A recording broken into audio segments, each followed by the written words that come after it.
No matter what, people will commit to misunderstanding you. What's most important is your commitment to understanding yourself. Hello, you guys. My name is Nkirka Madani, known as NK, and welcome back to Misunderstood. It's you versus you.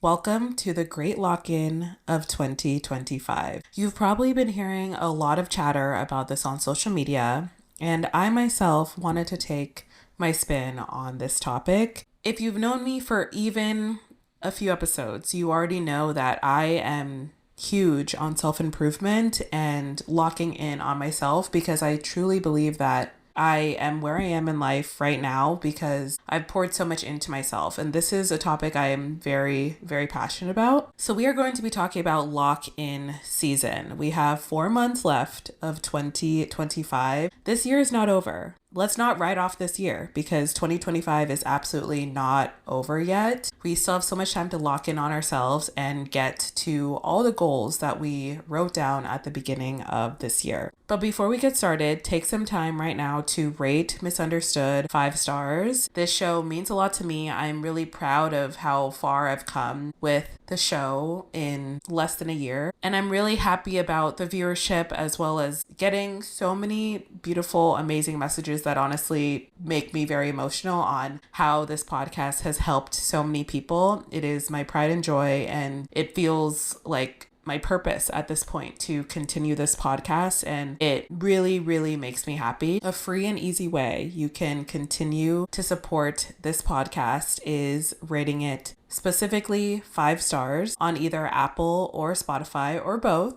Thank you so much. Right off top, I want to address that I am sick right now. Hopefully it doesn't sound like it too much. I definitely feel like I sound like it, but maybe that's in my head. Maybe it is reality. Either way. This is the first episode, I believe, in the entire skew of episodes that I am on the mic while actively sick, but this is a perfect example of me showing up for myself, me locking in on myself and upholding the promises I've made to myself, which we will discuss that in more detail in this episode. Told myself I will not let a week go by without a podcast episode going live. And this is episode 38. So 38 consecutive weeks of this podcast makes me so damn proud. So regardless of me being a little under the weather, I am here. I'm showing up for myself and this podcast. All right, I did write some notes, but I'm going to kind of freestyle it and see what comes to mind. First off, I want to talk about why focusing on yourself makes others mad. This comes down to a misunderstanding on how people perceive you. As a reminder, this podcast is titled Misunderstood, and it is about committing to understanding ourselves in the midst of everybody who will ever misunderstand you. Focusing on yourself is not selfish, as so many people societally and in your everyday want to make it seem like it and want to make you feel guilty for pouring into yourself. It is not selfish. You are prioritizing yourself, and that is how you're going to get everywhere you want in your life. In my opinion, focusing on yourself makes others mad because they hate to see you thriving. Honestly, let's just call it what it is. They hate to see you be on your shit, be on your grind, and be living out everything you said you're going to do and stand on business while they cannot. While they have time and time again failed to do so for themselves. Seeing you focusing on yourself, grinding, reaching all the levels you want in your life, that makes others mad because they cannot do it for themselves. They are not trying hard enough. They are not putting in the work like you are. So just know, if you encounter anybody who makes you feel guilty, makes you feel wrong, or they just outright don't like you for these dumb reasons, it is because they are jealous of you. So you already know you're doing something right. We're going to be talking about 2 very important words in this episode.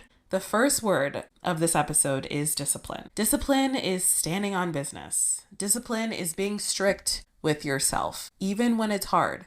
Because here's the thing. You don't get motivation every single day. If anyone has ever told you that you will have a constant stream of motivation, they are lying and they are wrong. Motivation comes in spurts, but discipline is what is consistent even when it's hard, even when you don't want to do it, even when it feels like the weight of the world is on your shoulders. Discipline will carry you through every single situation in your life. I'm speaking from personal experience. Standing on business, doing what you say you are going to do, no excuses. That is what separates the average people from the great. Think about every single famous person, every single successful athlete. Motivation was not what got them there. Do not be confused. Every single one of them had such a high level of discipline in their craft, in their field, in what they do, that got them to where they are. Making promises to yourself is equally as important as the ones you make to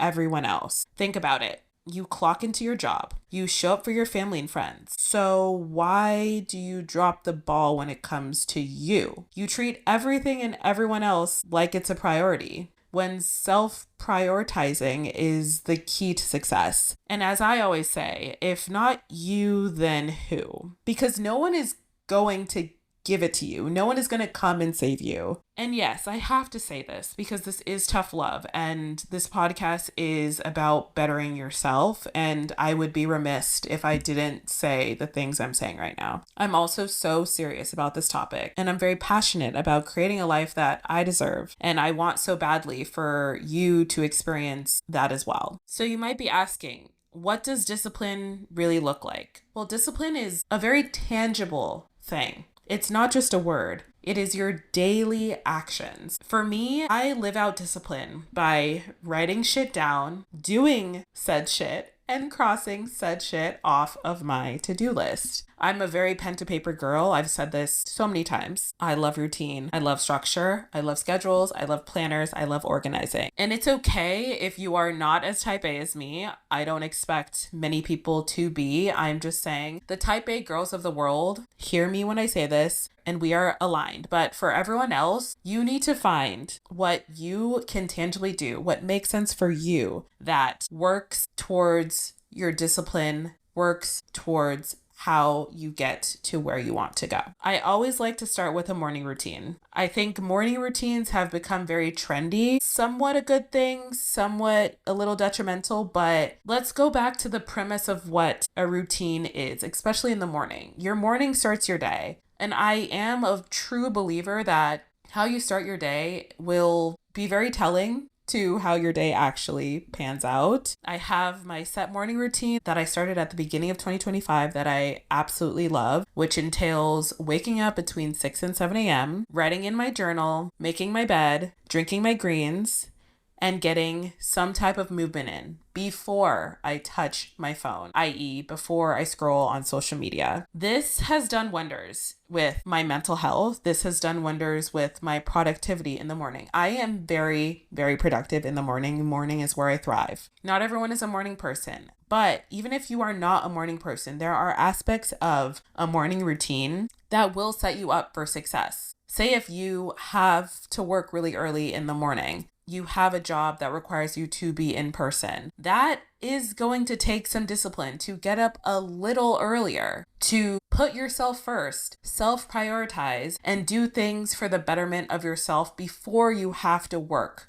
for someone else. This will also require you to tweak a few things about your lifestyle. If you have to wake up super early, that means that you have to go to bed a little earlier. You should be going to bed a little earlier. You should be getting 8 hours of sleep because that will make you a whole, well-rounded person. That will help you rest. That will help you feel recharged for your day ahead. So if you're already not doing that, that's already the first place that you should start. And then you're thinking, okay, well, I don't like going to bed early. I can't. There are ways that you can train your body little by little to start going to bed a little earlier. I have a sleep timer on my phone. I believe that you can do this with other phones outside of an iPhone, but I have an iPhone and there is a setting that you can actually put a sleep timer. So mine is set for 9:45 p.m. And so it starts to wind down all my apps and it actually locks some of my social media apps, she's strict over here because she knows what she wants and she knows what she's striving for and she's disciplined. So take any notes from my playbook, please. I'm saying this for the masses. I'm saying this because I want to help. Shut down your apps, turn on a sleep timer. Instead of scrolling on social media and instead of watching TV super late at night, which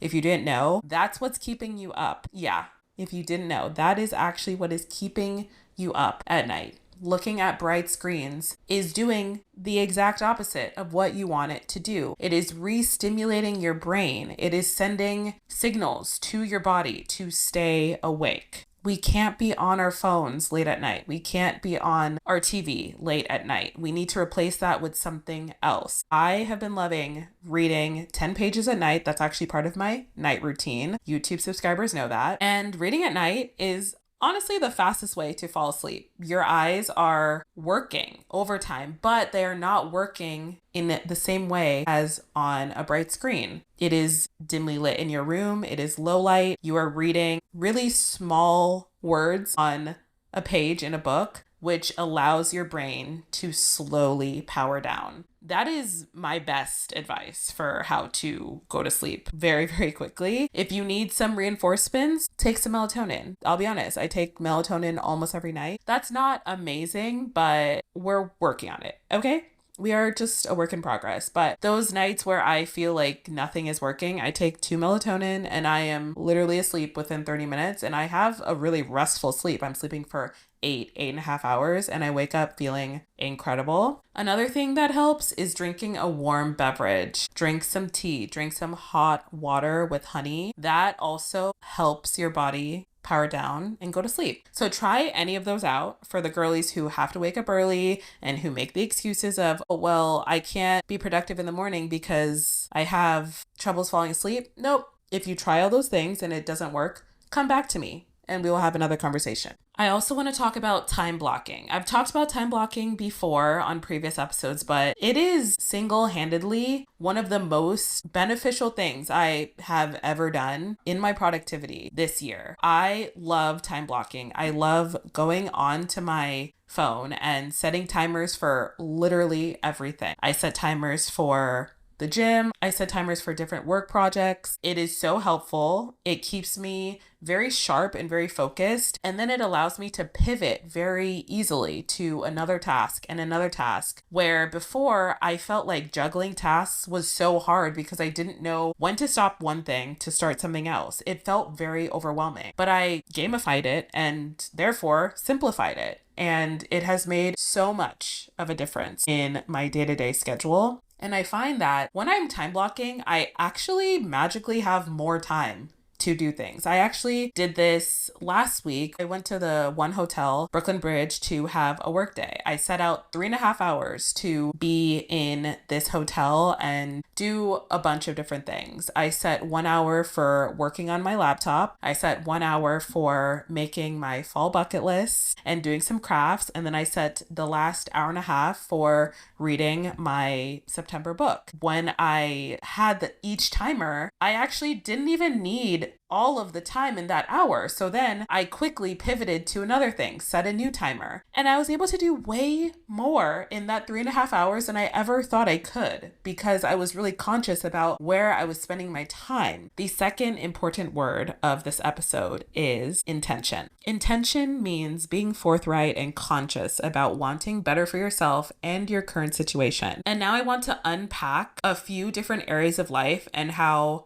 being intentional about them will get you so far. If your goal for the rest of this year is to make new friends, say you don't love the friends you are currently surrounded by, they are not adding to your growth, they are actually really toxic, they aren't reciprocating your energy, they aren't good friends or good people to surround yourself with. Just know that by staying around those people, you are actually doing a detriment to yourself. I have to say this because I've been in these situations so many times with people who don't deserve my energy, who are very transactional, who don't give a shit about me and just want access to me for this, that, and the other. They are bad people. Do not surround yourself with bad people. So what you're going to do is be very intentional about making the friends that you want, making the friends that will pour into you as much as you pour into them. But you need to understand that making friends is work. It requires intention. You have to have tangible ways of putting yourself out there. You can't just say you want friends and not act on it. You have to put in the work. A few ways I've been doing this recently is using my social media to my advantage. I am thankful that I do have communities on social media that are very loving and very caring for the most part, and I've poured into that. I've also used our Geneva group chat, the Misunderstood Girls. I have hosted weekly events for the past few weeks, and there have been a lot of really good turnouts. There have been a lot of people who I can already see are very intentional about wanting to make friends like I am. So that is also very comforting. Keep in mind with making friends is that you need to assess pretty quickly what type of person you want to be around. Also, how do you feel when you're with these people? Because I have made the mistake many times with feeling lonely and staying around people just because it was convenient and just because I didn't have anyone else around me. That is not good. You need to be around people who are filling your cup, who are actually adding value to your life. And that takes discernment. That takes intention. When you're with these people in these hangouts, you should be asking really thoughtful questions, and you should be deciding in real time what you want to get out of your interactions with said people, because that is how you actually make deep level friendships. I'm not talking about surface level friendships, although we all need a mix of both. But if you are in the position of wanting deep level friendships in your life, listen to me very, very, very closely. You have to be intentional about the time you're spending with these people and what you're talking about with these people. Let's talk about career. If your goal is a new career path or getting a promotion, you're going to update your resume. You're going to update your portfolio. You probably have a resume if you're working a 9-to-5, and you probably have a portfolio of work if you are a freelancer, an entrepreneur, a business owner. So whatever bucket you are falling into, you are going to refresh your portfolio of work. I understand this so deeply that we are way more than what we put on paper. However, in society, what we put on paper also matters. It's not everything, but it is important. It does carry some weight. So beef it up, make it sound good, make it current, make it very applicable to the jobs and the opportunities that you are striving for. A lot of people don't understand that you have to pivot and tailor your portfolio to what you are striving for. You shouldn't be sending the same exact copy paste portfolio or resume to every single opportunity that you're going after. You have to tailor it. And tailoring it will make such a big difference. The employer or the person on the other side who is hiring will notice that you are being really intentional by how your portfolio looks, by how your resume looks. If you have questions about updating resumes, updating portfolios, there's so much free information online, on LinkedIn. There's so many articles that you can look up and really DIY your documents. Essentially, you're going to be very intentional about writing down your current skills and how those will translate into the job that you are looking to get. And you're also going to pitch yourself actively to at least 3 different businesses, 3 different employers, 3 different brands each week, because that is how you're going to get to where you want to go. A lot of people do step 1 and then don't follow through with step 2. Again, the word here is intentional. If you want something, you're gonna do whatever it takes to get it, right? At least that's what standing on business means. That's what going after your dreams means. It's not a passive process. It is a very tangible, intentional process. The industry standard of following up, by the way, if you don't know, is 48 hours. You send your initial email of a pitch, 48 hours goes by. That is completely acceptable to send a follow-up and another and another. Yes, you kind of have to be a shark, and yes, you kind of have to be a little annoying, but here's the thing. A lot of people will say that's annoying, but I don't think it's annoying. I think it is you knowing what you want and doing whatever it takes to get there. So you have my stamp of approval. Next, you are going to stop at least one negative or bad habit. We all have our vices, okay? We all do. I'll start. My vice, one of my vices, is sweet treats. I love them. I actually can't walk by a bakery or an ice cream shop without at least going in and maybe getting a sample. It's probably not great, but again, we all have our things. I implemented a system in 2025 of rewarding myself with a sweet treat only when I did something really extraordinary. And when I say really extraordinary, I'm not saying it has to be this really huge thing, but it started to gamify how I consume sweets. And it made it really fun because I realized that a sweet treat can now be associated with something I did really amazing and a really big accomplishment in my life. Some of the accomplishments I've done this year: I ran 2 half marathons. I was on a billboard in Times Square. I spoke on a panel in front of 50 people. Things like that, which really, really, really made me proud. I decided to take myself out for each of those occasions and sit at an ice cream shop, a cookie shop, whatever it was, and have a sweet treat. And I indulged. So that has actually really helped me lessen my previous bad habit of eating too many sweets. Because as we know, as we get older too, the higher your sweet intake is really, really not good for your body because we can't process sweets as well as we did when we were kids. So I'm really, really trying to work on that. And I think my system that I implemented this year has really helped me. So whatever bad habit or negative habit you currently have, we're going to work on that. If you don't work out at all, and when I say work out, I'm not even talking about just strictly going to the gym because that's not the only form of working out. I'm talking you do not move your body really at all, and it's hard for you to walk up the stairs without being out of breath. That is not good. This is tough love, okay? I'm not here to hold your hand.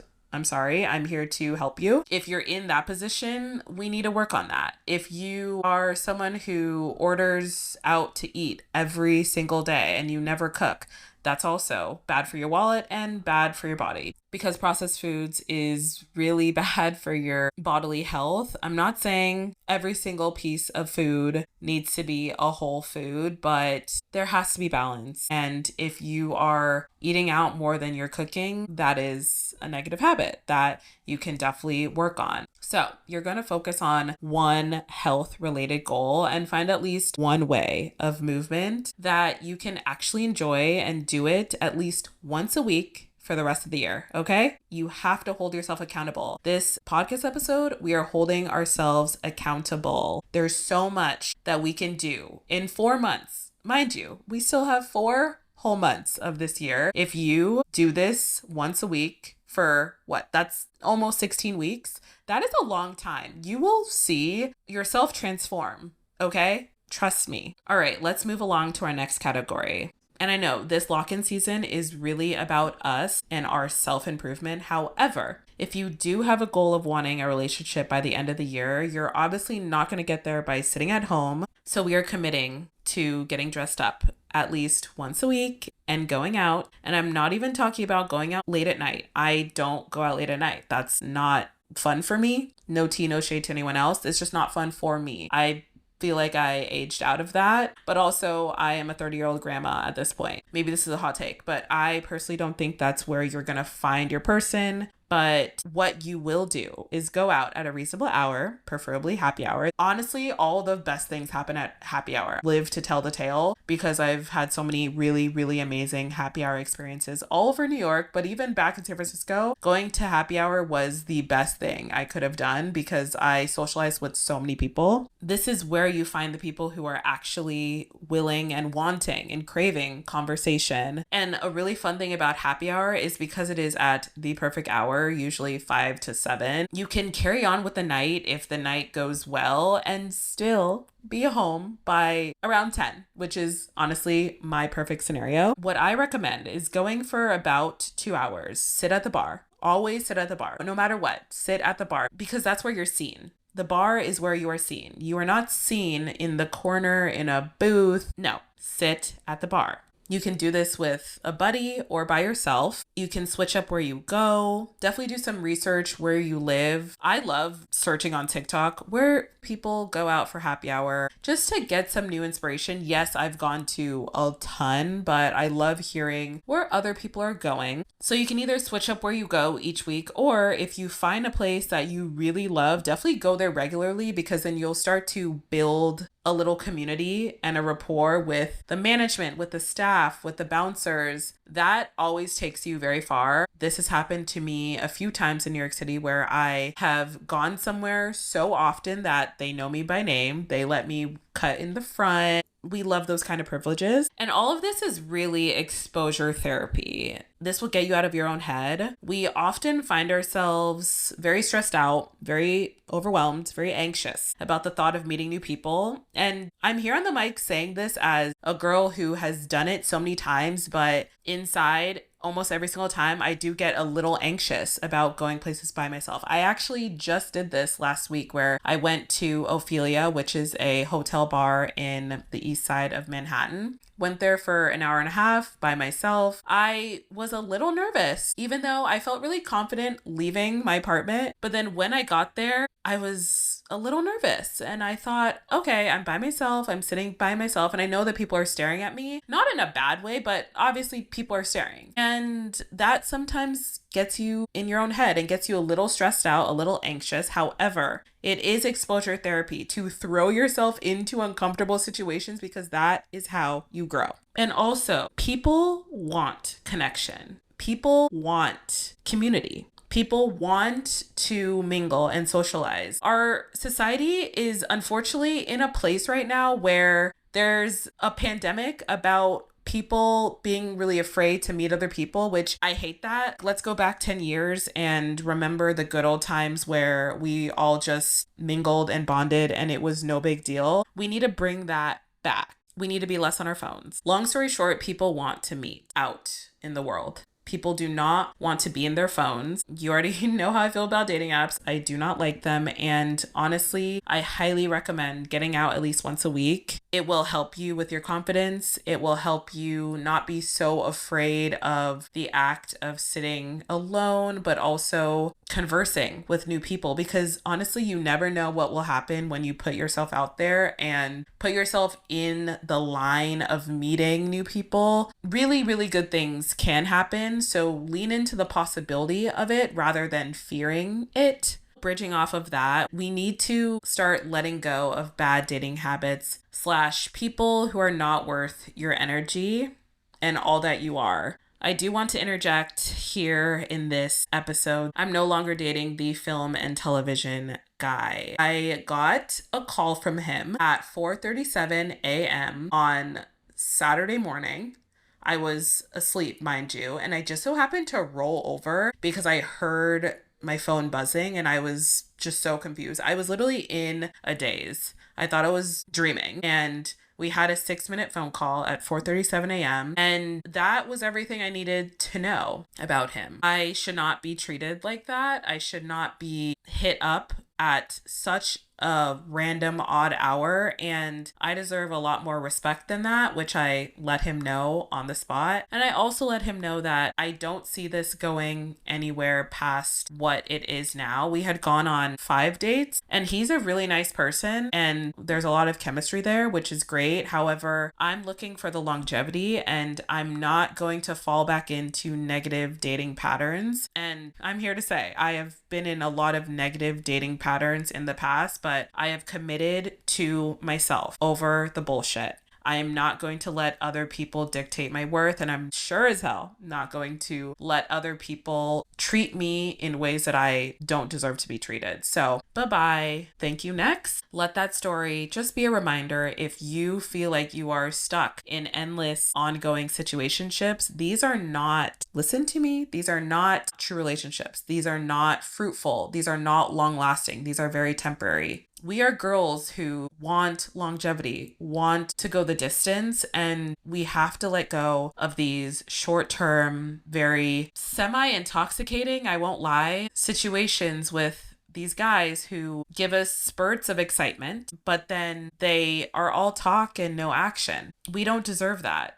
And it is better, far better, to hold out for the good, hold out for the people who will treat us how we're supposed to be treated, and actually excel our expectations on what it means to be treated like a princess. But that requires us to keep our standards high. It requires us to know our worth and stand on it and not falter because we get excited about the bare minimum sometimes. And honestly, I know I just clocked that one. I know I just clocked some tea on that one. If you respect yourself, you will take my advice on that one. And lastly, I want to talk about working on confidence in yourself and standing in your beliefs and your opinions. I am so well versed on this specific topic because I have openly and willingly shared my life on the internet for over 5 years now. So I am no stranger to people trying to twist my words, people trying to say who I am and be completely wrong. I've learned that it is okay to let people be wrong about you.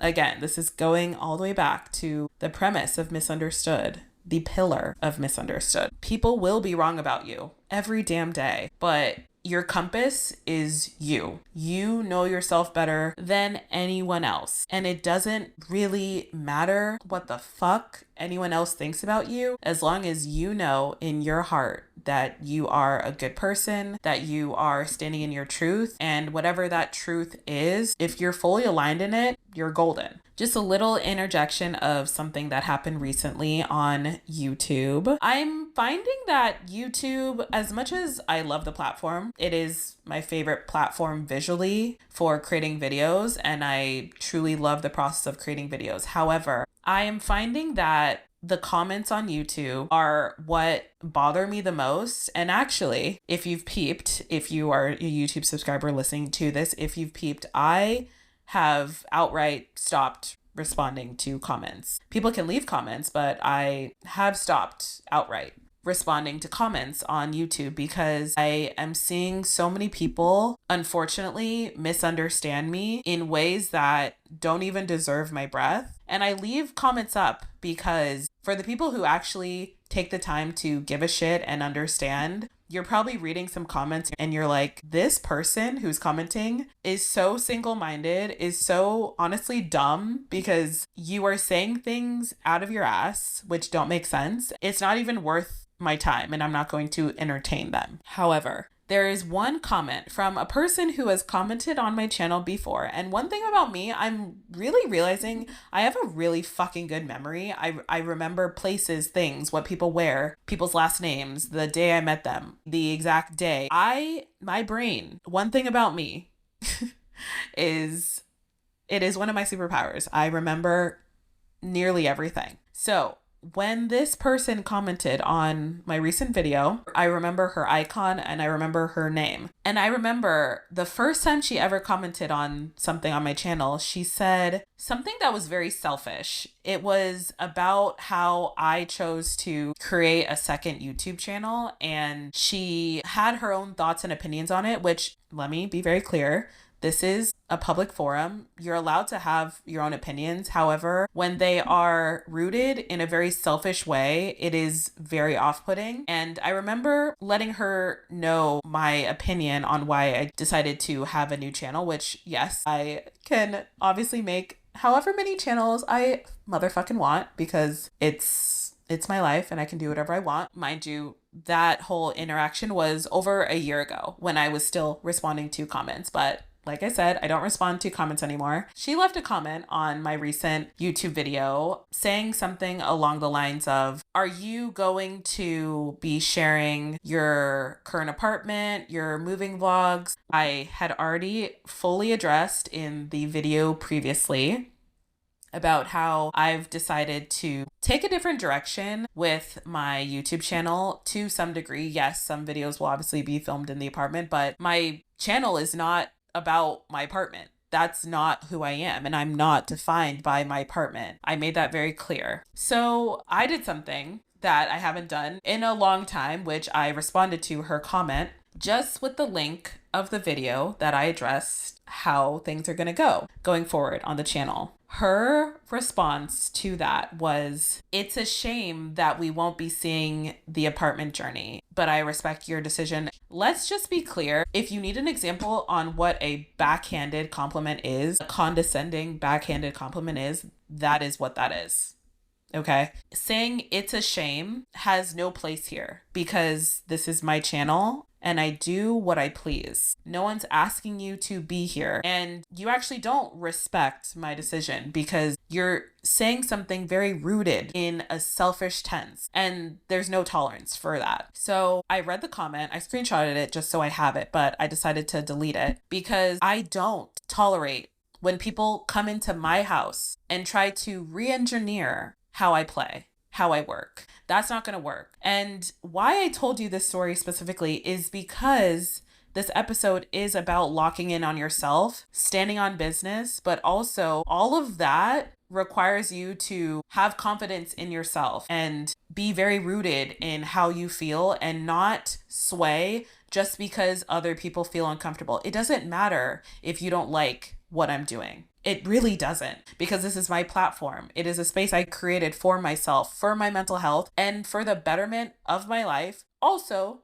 to help other people. It doesn't matter if you don't like it. No one's asking you to be here. You are here on your own free will. So if you decide to be rude, be condescending, you're out of here. I'm a one-time chance giver. When I see people be rude or act out of line, you will literally just not be here anymore. You will just not exist in this space. And I don't know how many other times I can say that, but I have been super, super fucking strict on who I allow in my space. I mute people constantly. I remove people from my following constantly. I block people constantly. Because at the end of the day, when you lock in on yourself, your orbit needs to be so pristinely clear to allow you to get to the levels that you want to get to in your life, okay? Just a little bit on working on confidence in yourself. I think this is a good parting message where confidence comes in waves, but confidence is taught. I don't think anyone just woke up and was confident, a very small percentage of the population, but for the normal everyday people like myself, we did not just wake up confident. We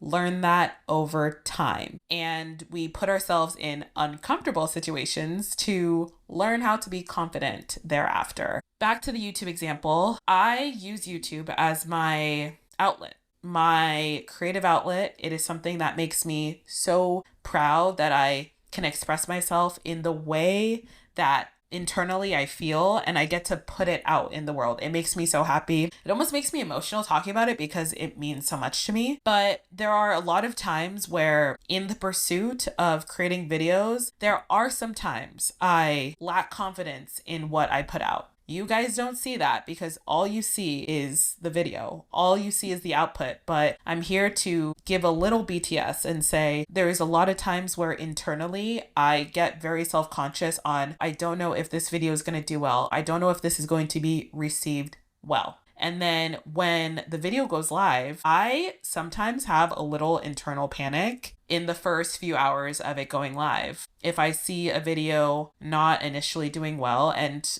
we all know, well, okay, I shouldn't assume that. If you don't know, with YouTube, it has the longest shelf life, right? So a video that seemingly isn't doing well in the first day or two, it can literally blow up in a month or 2 months. I've seen videos do that recently where I posted it, performed probably below average for me. And now they're some of my higher viewed videos. And it's because the ecosystem of YouTube, which is so great, what you put out right now has no bearing on what it's going to do, the numbers it's going to do. And yes, it's not about the numbers. It is about just sharing what you love, obviously. But I'm saying this really just to highlight certain insecurities I've been having with YouTube specifically, where I put so much time and love and effort into each video. I obviously want them to do well. I'm human. I'm a creator at the end of the day. But I had a pep talk with myself last night and I said, NK, you have been on this app for so long. You have